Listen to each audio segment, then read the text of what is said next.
আজ আমি চলে আসছি ক্যাফে দিঘির পাড়। আর ক্যাফে দিঘির পাড়টা কেন বলা হয়েছে সেটা আজ আপনাদের দেখাবো। আসসালামু আলাইকুম, সবাই কেমন আছেন? আশা করি সবাই ভালো আছেন। আলহামদুলিল্লাহ আমরাও ভালো আছি। ফেসবুকে অনেক দিন ধরে দেখছি যে বাড়ির কাছে ক্যাফে দিঘির পাড় হয়েছে, অনেক সুন্দর পরিবেশ, অনেকটা ভাইরাল হয়ে গেছে।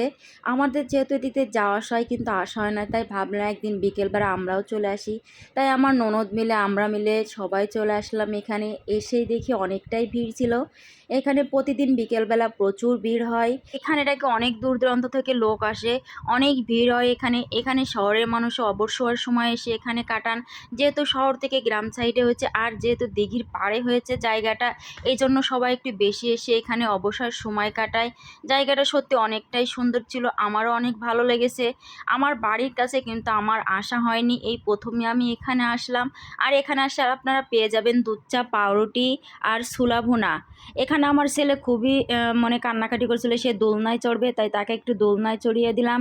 সে দোলনা খাচ্ছিল আর সামনের দিকে আমি তাকিয়েছিলাম। সত্যি অসাধারণ জায়গা, একটা শীতল হাওয়া বাতাস আসছে। এই ঠান্ডা বাতাসটা যখন এই পাড়ে বসে খাবেন আপনি, অবশ্যই আপনার এখান থেকে আর যেতেই মন চাইবে না।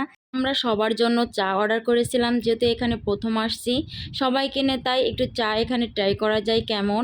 কিন্তু অনেক না করে কিছুক্ষণ এখানে আমরা সময় কাটিয়ে আমরা এখান থেকে চলে যাই। এখানে আসলে আপনারা দোলনায় দোলও খেতে পারবেন। অবশ্যই আপনারা আসতে পারেন এখানে। জায়গাটা প্রথম অনুযায়ী অনেক সুন্দর জায়গা। আর এই ক্যাফে দিঘির পাড় বলা হয়েছে। ভিডিওটা কেমন হয়েছে অবশ্যই সবাই কমেন্ট করে জানিয়ে যাবেন। সবাই ভালো থাকবেন, সুস্থ থাকবেন। আল্লাহ হাফেজ।